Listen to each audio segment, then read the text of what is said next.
As Alice returned home from her morning workout, she entered the kitchen with a soft smile, her face still glowing from the exercise.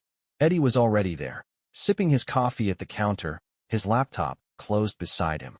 She paused for a moment, observing him, before deciding this was the right time to speak up.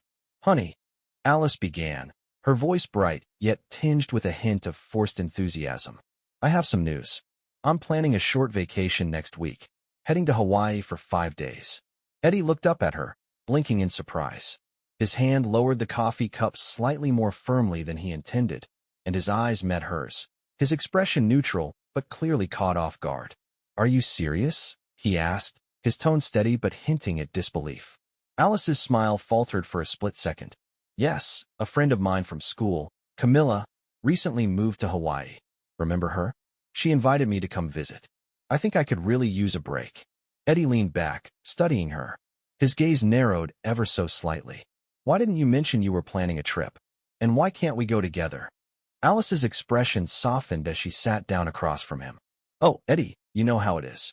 I just need some time to clear my head, a little change of pace to refresh myself, just a few days to reset." Eddie stared at her, his brows furrowed in thought. He remained silent for a long moment, then let out a quiet sigh, though his eyes never left her face. "I understand, Alice," he said finally, though his words didn't seem to fully reach his eyes. "But I found something while I was cleaning up. 2 tickets, one of them with Nick's name on it. Am I missing something?" A stiff smile crept onto Alice's face, and her laugh sounded forced and unnatural. "Oh, Eddie, it's nothing serious. Nick, my trainer, is going to Hawaii too. We were talking about it, and he mentioned he was already planning to go. So, I got us both a discount on the tickets." Eddie's gaze remained sharp, his eyes not giving anything away. "Just to save some money?" he asked, his tone deliberate. Alice leaned forward, her gaze sincere as she met his eyes. "Yes, absolutely. Nick's just helping out with some fitness events there. It's a big gathering for people doing master classes and fitness programs in Hawaii. It's a good opportunity to stay active and relax at the same time." Eddie exhaled slowly, his expression unchanged, though his mind seemed to be racing as he processed her words. He studied her face, looking for something beyond what she had said. Finally, he asked, his voice low and unwavering, "Alice, are you being faithful to me?" Her cheeks flushed, and she laughed nervously, attempting to brush off the question. "Eddie, what do you mean?" She tried to hold his gaze, but eventually looked away. "Of course I am. It's just that this trip happened so quickly, I didn't want to make a big deal out of it." Eddie's face remained stoic, his voice cold. "Then why didn't you mention it before you bought the tickets?" Alice's voice softened as she leaned forward, reaching out to him across the table. "Because, Eddie, even if I had invited you, you couldn't go. You don't have any vacation time for months, right? I didn't think it was worth bothering you about it." She tried to smile, but it didn't reach her eyes. Eddie's jaw tightened, his expression serious. "You didn't even try to talk it through with me. And now I find out you're going with Nick." He shook his head slightly. Any husband would be upset hearing that. Alice sat up straight, raising her hands in mild frustration. "Honey, please. Nick isn't anything more than my trainer. It's just a coincidence he's going. And it's not like I'll be spending the whole trip with him. I'm going to see Camilla. We'll be relaxing on the beach, swimming, catching up. It's just a girl's trip."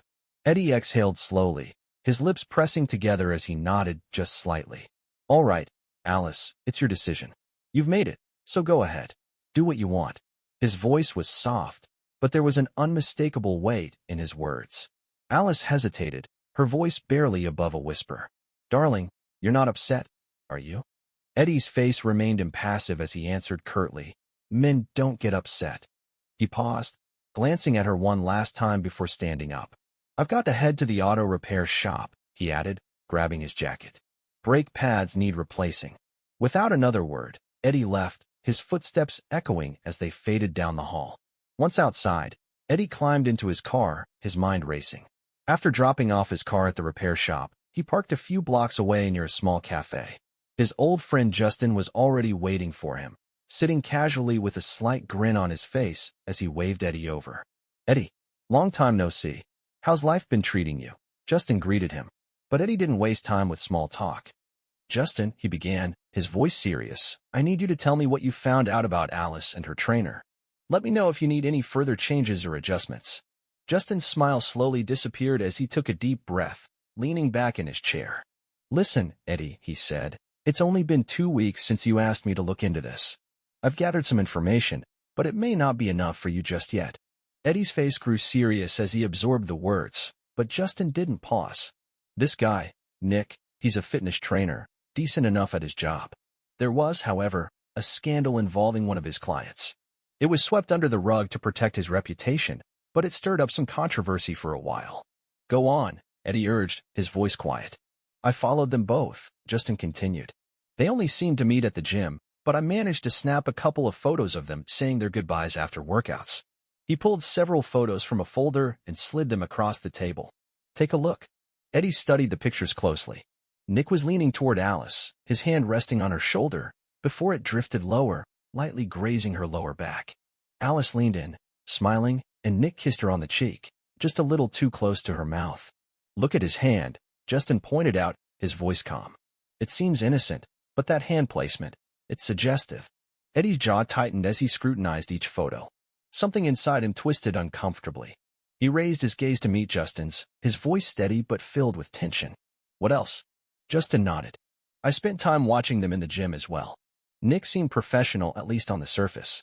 But there were these little touches, subtle, but intimate. Alice didn't seem bothered. In fact, she appeared to enjoy it, laughing, smiling, always looking like she was having a good time. Eddie's expression darkened, but he controlled his emotions. Well, Justin, here's the next piece of the puzzle, he said. Alice is going to Hawaii in 2 days. She says it's to visit her friend, Camilla, but she bought 2 tickets. One of them is in Nick's name. She came up with some story about a fitness event and a discount, but I don't buy it. Justin raised an eyebrow. You've got every reason to be suspicious, man. And then some. Eddie leaned in closer, his voice lowering to a whisper, but carrying an undeniable intensity. She also withdrew $15,000 from our joint account. In cash.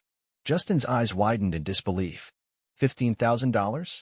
And in cash? Huh? That's not a budget for a beach trip. This is getting interesting, Eddie. Hawaii might just be the perfect place to catch them in the act. I'll get everything on camera if they're up to anything. Eddie gave a grim nod. Good. I need hard evidence, Justin. It's the only way to make her realize what she's done. I want her to see that lying, cheating, none of that comes without consequences. Justin's face remained serious, but a small grin tugged at the corner of his mouth as Eddie added, and here's a little extra. You're going to enjoy this. Justin looked curious. What's that? Eddie smiled slightly. I swapped out her cash with counterfeits. Justin laughed, surprised. Why'd you do that? Eddie's smile grew a little wider. Just a lesson. She'll use her card for the hotel and other expenses, but she'll be counting on that cash for whatever else she's planning. A little surprised to remind her that betrayal has a price. Justin chuckled, shaking his head. All right, Eddie, you've got yourself a partner in this. I'll make sure she remembers this trip to Hawaii for a long time. A few days later, Alice stood at the front door, her bright smile shining as she leaned in to kiss Eddie goodbye. See you soon, darling, she whispered, squeezing his hand. Eddie smiled warmly, playing the loving husband perfectly. Have an amazing time, sweetheart, he said, watching her walk toward the car, bags in hand. As soon as Alice drove out of the driveway, Eddie's expression shifted, his demeanor hardening. He had played his part. Now it was time to act. Without wasting any time, Eddie reached out to his lawyer, Mr. Daniels, a sharp attorney known for his meticulous approach in high-stakes divorces. When Eddie entered the office, he didn't hesitate, diving straight into the details of Alice's behavior, her recent withdrawal of money, and the trip with Nick. Soon, I'll have more than enough evidence of her betrayal, Eddie said firmly. But it's not just about the divorce. I want consequences for Nick, too. He's not getting away from this unscathed. I want his reputation ruined. Mr. Daniels nodded thoughtfully, his fingers steepled as he listened intently. Eddie, this is thorough preparation. I don't see this going any way but in your favor. We'll make sure the process is as smooth as possible for you, and as rough as it can be for them. Satisfied, Eddie left the office with a renewed sense of purpose. Over the following days, he stayed in contact with Justin, who was keeping an eye on Alice's activities in Hawaii. At first, everything seemed to unfold as Alice had described. She met up with her friend Camilla, and the two spent a considerable amount of time together. Alice attended fitness events, and Nick kept a polite distance, though it was clear they shared more than just a casual friendship. She acts like she's just with her friend most of the time, Justin reported to Eddie over the phone. Eddie grunted as he spoke, his frustration evident. You know, there's more to this than it seems. You can see Alice is trying to keep things professional with Nick in public. The guy's pretty popular with women, and I think Alice isn't sure if she can handle that. That's probably why they're keeping their distance for now. He shook his head. Of course, she's treating me like I'm her backup. She's playing both sides.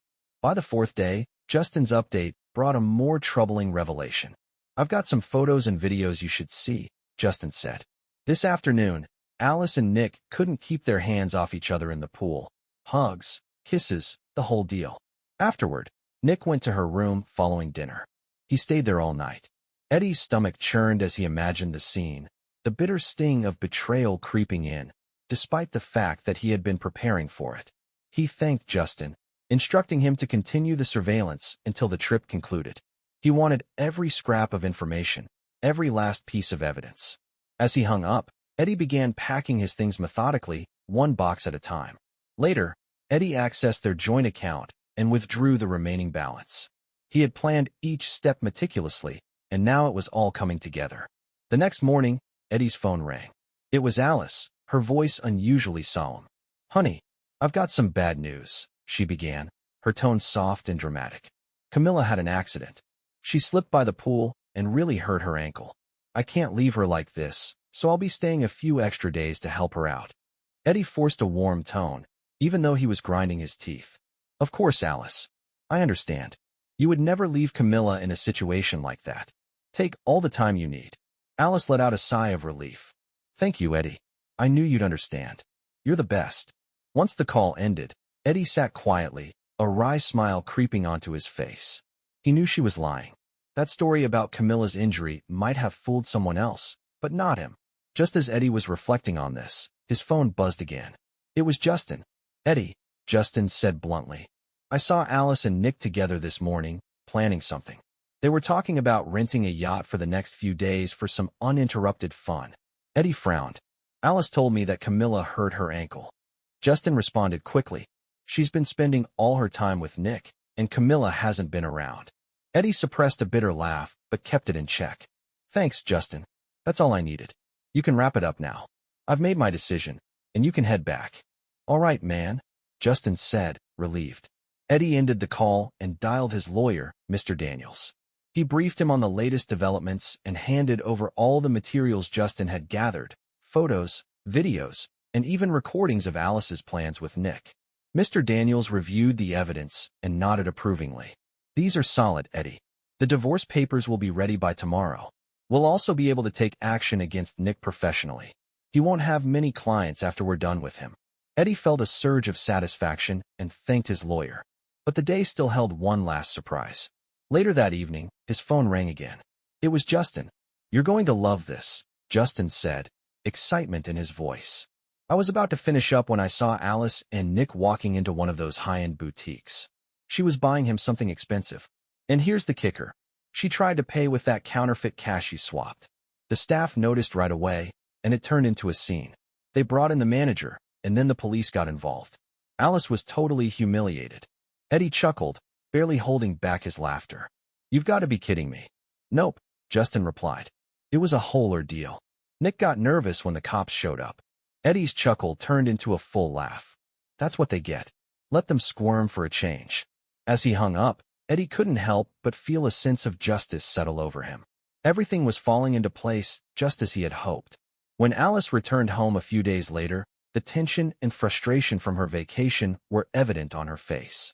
What was supposed to be a relaxing time with Nick had turned into chaos. The scandal over the counterfeit money was still fresh in her mind, and she was already plotting how to deal with it at the bank. The trip had been expensive, and she had no idea how to recover the lost money. But all Alice wanted now was to drop her bags, change, and get to the bank to fix things. She opened the door, expecting the usual warmth of home, but something felt off. The house felt strangely empty. She paused, frowning as she scanned the living room, immediately noticing the absence of Eddie's usual clutter. A quick check confirmed her worst fear. His belongings were gone. Alice found herself staring at the empty space where Eddie's belongings had been. His clothes, his books, even his toothbrush, everything was gone. Panic surged through her as she grabbed her phone, quickly dialing Eddie's number. After a few rings, he answered, his voice calm and detached. "Honey," she started, forcing her voice to stay steady. "What's going on? Where are you?" Eddie's response was slow, deliberate. "I have two pieces of news for you. First, in about an hour, a courier will arrive with your divorce papers. Second, in 2 hours, a realtor will show up because I've put the house up for sale. So please, Alice, be a good girl and get ready." The words hit her like a slap to the face. She stammered, struggling to process what he had just said. "Eddie, what in the world are you doing?" she demanded. But his tone remained unchanged. "Alice," he replied, "I know everything about your vacation with Nick. Now, it's time for you to face the consequences of your actions." Her blood boiled with fury. "What were you doing? Following me? Spying on me?" she demanded. "I trusted you." "For far too long," Eddie answered, his voice unwavering. "And when my trust ran out, I decided to test it. Let's just say the result was disappointing." Alice was about to retort, but the line went dead. She tried calling him back, but her attempts went straight to voicemail. Her heart raced, and her hand trembled as she stared at her phone. Everything felt as though it was slipping away from her. Her breath came in shallow gasps, and tears blurred her vision. Eddie's cold words echoed in her mind. The weight of it all crashed over her. Her vacation, her secrets, her entire life was falling apart. In the days that followed, the divorce proceedings began. The courtroom was a blur of painful moments for Alice. She sat across from Eddie, the confident woman she once was now crumbling under the weight of the evidence he had presented. Photos, videos, and even audio recordings of her betrayal played out for all to see. Each piece revealed her lies in brutal detail. Alice, who had once prided herself on her ability to keep things hidden, now felt completely exposed. Her deceit was on full display, not just in front of strangers, but in front of Eddie as well. As Eddie's lawyer, Mr. Daniels, presented each piece of evidence, Alice squirmed in her seat. The court was shown clips of her and Nick, moments of affection, lingering glances, stolen kisses. Each new revelation felt like a punch to her gut. She realized, with a sickening clarity, that she had lost everything.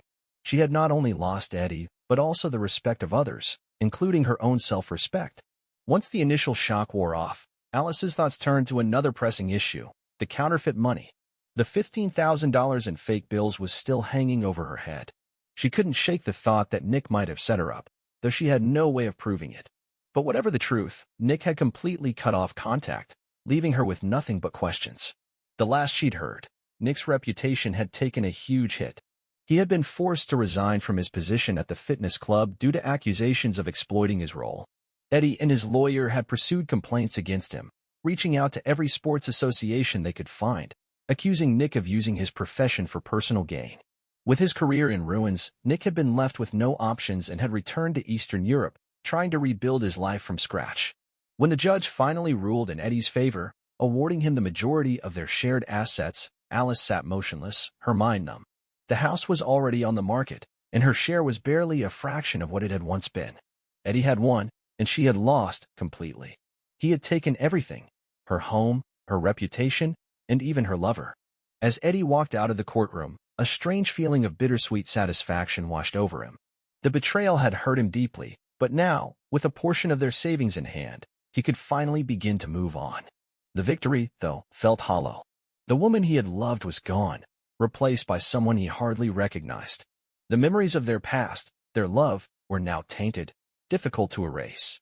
Over the next year, Eddie tried to rebuild his life. Yet, the past haunted him in quiet moments, and he was forced to confront an undeniable truth. He had loved her. A part of him had hoped they would grow old together, but now, that future seemed impossible. The victory in the courtroom brought him no real peace, and as he looked at the assets and money he had gained, he couldn't escape the feeling that it all came at too high a cost. The wound of betrayal would take a long time to heal, and Eddie knew it would take years before he could ever truly find peace again.